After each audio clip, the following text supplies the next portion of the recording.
Kanske ska måla mig. Nej, det gör jag sen. Du ska bli en filmstar. Men du kan i alla fall kamma det. Ja, Det är väldigt jag vill nog vara som jag brukar. Ja, som du brukar. Ja. Annie, vill du flytta 5 centimeter mot Ola med din stol?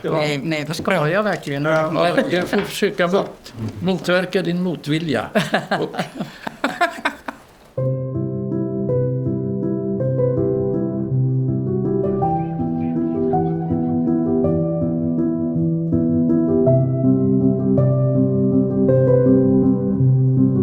Sådär, det är så.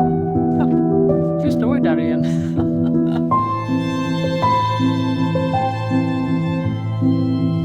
Den bilden jag ville ha. Ja, det är min pappa alltså.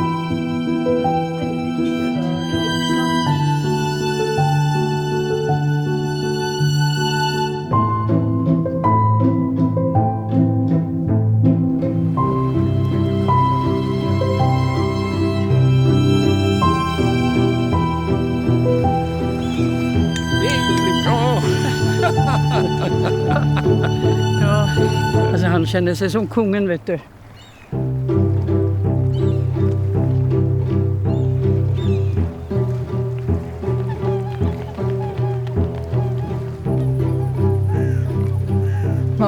Ja, det kommer några. Men herregud, jag ska visa dig bilder här. Hur det såg ut här när det var 60 pers här. Du får föreställa dig att det stod ett bord framför här och så var det stolar så. Varje fredag hade vi musik. Ja, Stod då musikanterna stod de stod här i här. Ja.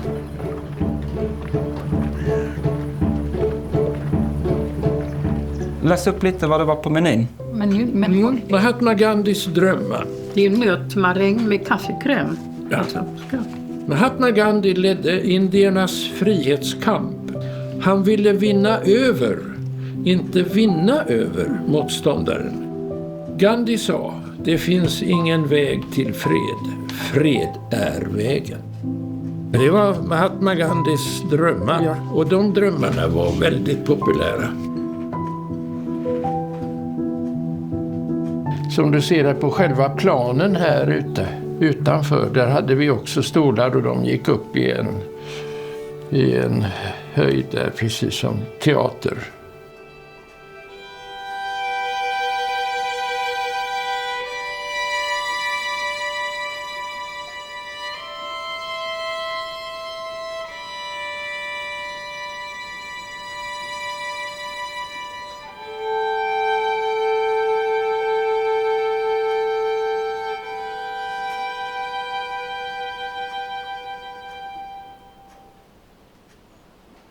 Jag skulle vilja inleda med...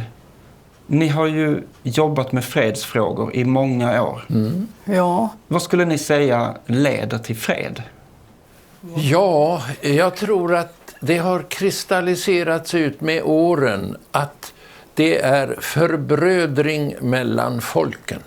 Och det innebär ju i praktiken att man ska öka kontakterna, man ska bedriva handel med varandra, man ska ha turism, man ska åka och besöka. Och det är det väldigt konkreta, kulturutbyte, film, teater, musik, allting sånt också, ständigt pågående.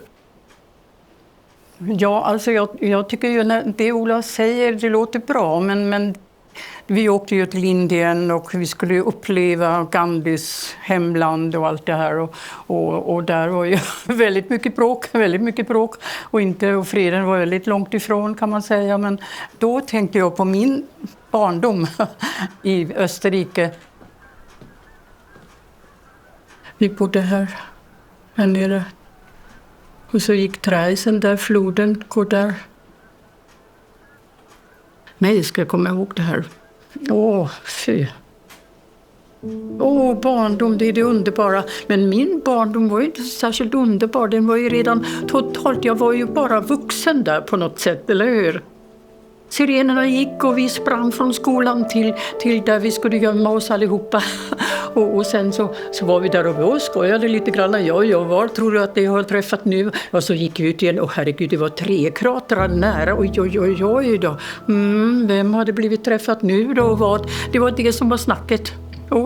Och sen så en vacker dag så satt vi där alla 80 kvinnor och barn. Och så kom det folk uppifrån berget. Vi var halvvägs upp på berget. Vad var det för ena? De gick inte som våra soldater. De hade en annan gång. Och blev alla stående så. Alltså jag kommer så väl ihåg det. Och mamma tog min hand och sen ropade hon omkring. Ta det lugnt. Hon var sån verkligen. Och tog hand om detta på något jättefint sätt. Och så gick mamma ner då för att träffa pappa och så följde han henne på vägen tillbaka och sen helt plötsligt hördes det och pappa ropade någonting. Du är ju så tapper eller något sånt som hon berättade efteråt. Och så slängde de sig ner. Från det hållet kom tyska armén och från den sidan kom ryssarna. Så träffades de i dalen som sköt mot varandra kan man säga. Och sen sa mamma, ska vi fortsätta nu? Och så såg hon att han var död. Herregud. Där han träffat tvillungarna. Det hade rivits upp och det blödde. Hon låg bredvid honom i total beskjutning hela tiden. Pågick beskjutningen överallt runt omkring. Hon låg väl där i 3 timmar med honom som död, fattar du? Här är min pappa. Här.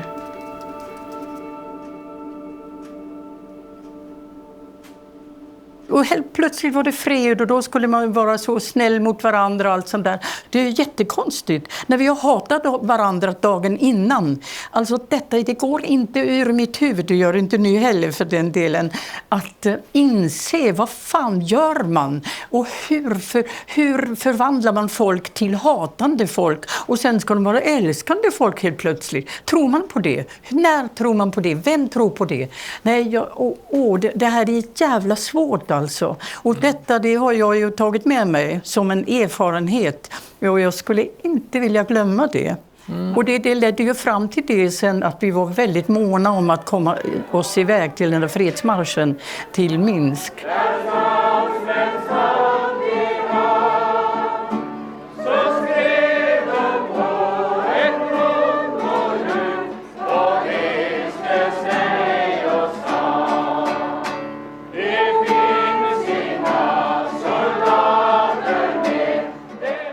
Och vi gick marscherna, det kändes som miljoner folk och alla var vi så, mir som vi ropade, fred och du vet.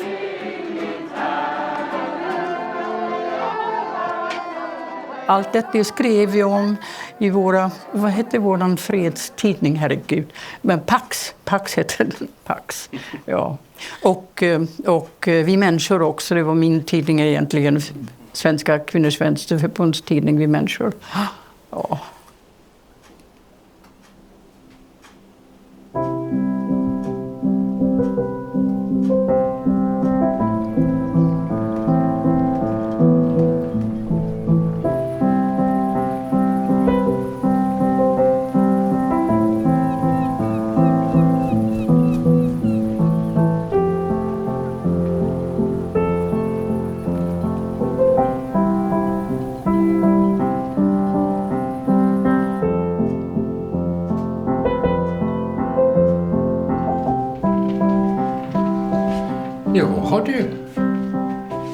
Här har du en målning som är bearbetad mellan 2009 och 2015. Och här, jag tänker på taket ibland, herregud. Nej, men titta här, vilka... Jag vet, du har stora pretensioner. Men för mig är det en inspiration, en fantasi. Dessa mönster i taket. Du hör hur jag inte kunde... Det går inte att disciplinera mig. Nej. Hej du. Ja. Ja. Hur träffades ni två egentligen? Efter mina Indienvistelser så jobbade jag hos Svalorna i Lund som går ut på just att man skulle förbrödra folken. Då hade vi en riksförening som behövde ha en styrelse och vi hade en vakans i den riksföreningen. Och så beslöt vi att vi måste ha ett möte i Stockholm.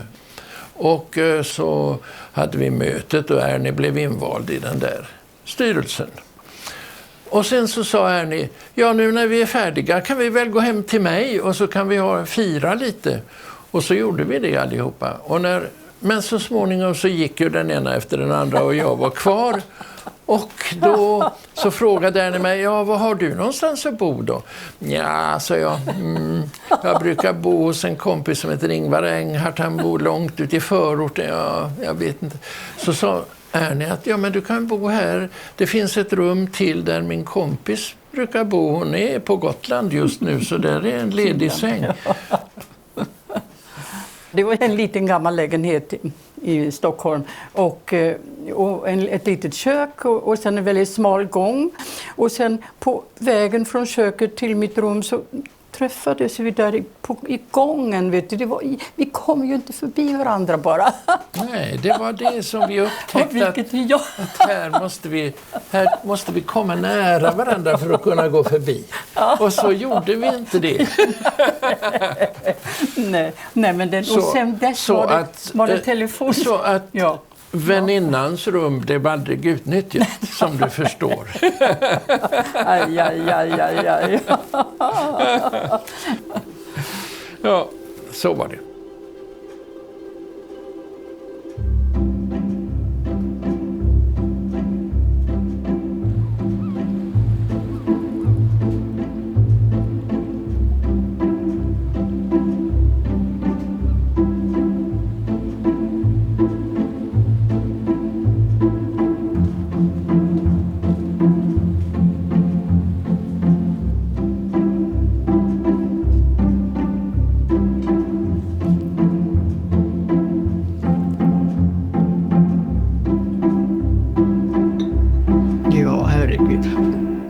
Men det gläder mig att tärnorna dyker emellanåt så de måste ändå se någon liten firre där. Ja, just det. Du kan väl hoppas att det är så, att det är det de ser. Jag tycker det är så himla fint med ett fredscafé och med alla namnen och beskrivningarna på bakverken. Ja. Kan inte du läsa upp om Zitzertårtan? Ja, Zitzertårtan. Till kriget mellan Serbien och Kroatien 1991 och 92 inkallades 200 man från byn Tresnevac i nordserbiska provinsen Vojvodina. 3 sköterskor på byns klinik. De tyckte det var för jävligt att deras män skulle kallas in till krigstjänst. Så de övertygade dem att ni ska vägra allihop. Med den påföljd att det bildades en opinion som gjorde att 200 man som hade blivit inkallade vägrade allihop. De vägrade att skjuta på sina grannar bara för att några maktlystna politiker ville det. I byns pizzeria som heter Zitzer inrättades ett fredsläger. Regeringen i Belgrad lät omringa byn med stridsvagnar. Vägrar 200 personer, då är det en fråga om ingripande från regeringen. Va? Och de hade i Vojvodina en hel del som jobbade i Tyskland och i USA och lite överallt. Och dessa personer, de insåg fördelen av att göra detta känt så att hotet mot den här byn skulle kunna motverkas. Så de bildade en Zitzer-ambassad i Budapest och en Zitzer-konsulat i Berlin. Och denna republik fick då också även ett konsulat i Sverige när vi hade varit där och lärt känna det här om republiken Zitzer. Och här, nu ser du, konsulat Zitzer. Ja. Där är 3 klot i gult, grönt och blått. Och det är alltså biljardbordets bollar. Va? Och de är i Vojvodinas färger, gul, grönt, blått. Och dessutom så finns det en cirkel där i mitten och det är själva pizzan. Så ni är ambassadörsparet då helt Ja, enkelt? vi är ambassadörer, ja. Vi är konsulat. Konsul och konsulinna är vi faktiskt, ja.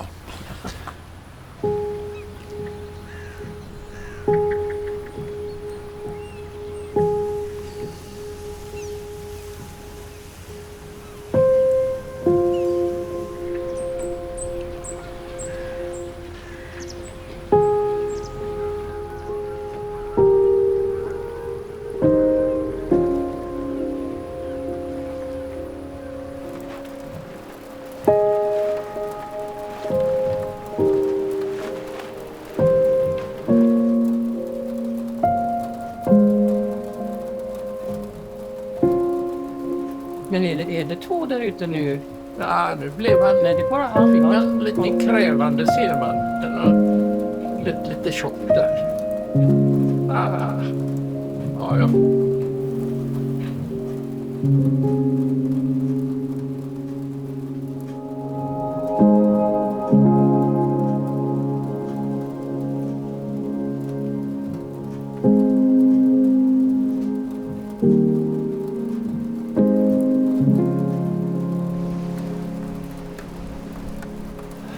Ska se här då. Här har vi små bilder. Här är passagerarbåten Max. Som jag också skrev om. Så såg huset ut när mina föräldrar övertog det. 1933. Och jag växte upp i det här huset. Detta är den gamla affären som vi står i nu. Folk satt här och väntade på soffor vid den väggen där. På bägge sidor om entrén som låg där. Och så när det blev deras tur så gick de fram till disken och så beställde de sina grejor och fick dem serverade. Och det var för mig på den tiden när jag växte upp här på 40- och 50-talet. Så var det ju en enastående möjlighet att lyssna på vad folk pratade om.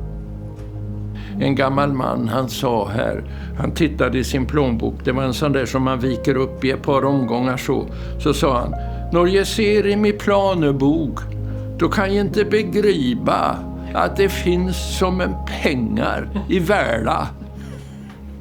Så det är så. Man hade lite, men förnöjsamhet var en utpräglad egenskap. Man nöjde sig med det man kunde fånga i havet och så. Det var inte, jag vill inte säga fattigdom, utan det var självförsörjning och det var förnöjsamhet. Här är de, när bryggan gav vika och fiskebåtarna, du ser den lyktstolpen har lagt sig och alltihopa föll över och det blev en väldig kris här när det var den första bryggan. Då låg det båtar här och det var det lite miljö kan man säga. Man måste tillbaka till att förstå sammanhanget då det lilla fiskeläget levde av det som fanns tillgängligt och utan att förstöra det underlaget. Och här har jag fotograferat uppifrån mitt fönster i lilla hörnrummet. Man kunde fiska med skäddegarn och så fiskade man med torskgarn eller också fiskade man med pilk eller någonting annat eller laxgarn.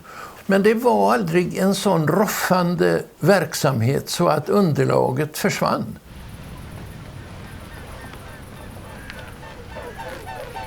Nu när Östersjön håller på att fiskas ut och Bottenhavet, där finns det inte tillräckligt med strömming.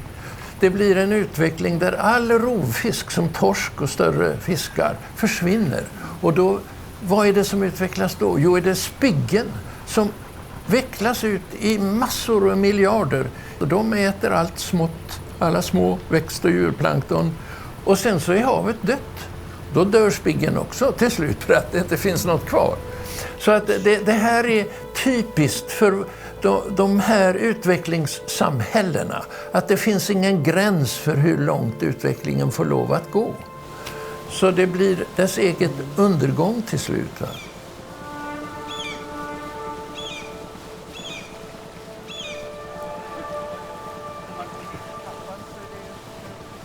det är ett dilemma egentligen för fredsrörelsen att vi vill gärna involvera miljön i detta med fredskampen, är en miljökamp också. Men det går inte, det där är fredsfrågorna, där kan ni hålla på med och där är miljö och det är det. Få ihop det på något jävla sätt alltså. En fredlig miljö, hur ser det ut?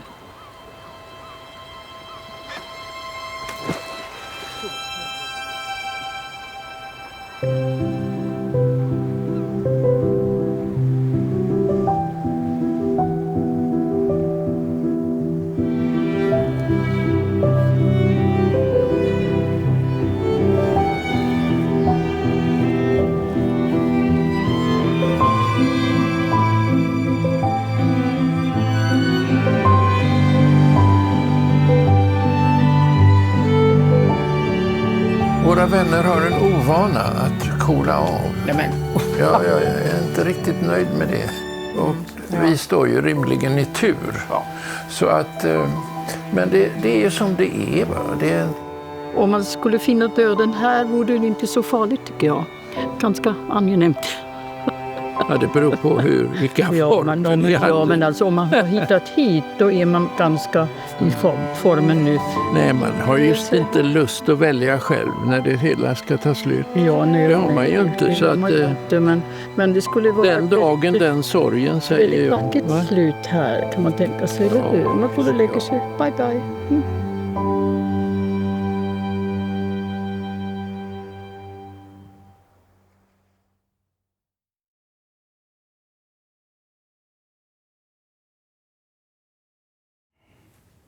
My name is Matthias, and I'm the founder of Campfire Stories. Campfire Stories is a community-supported platform. That means the only way we can keep making these films is if we get support from the people who watch the films. So please consider joining us as a Patreon supporter. Thank you so much.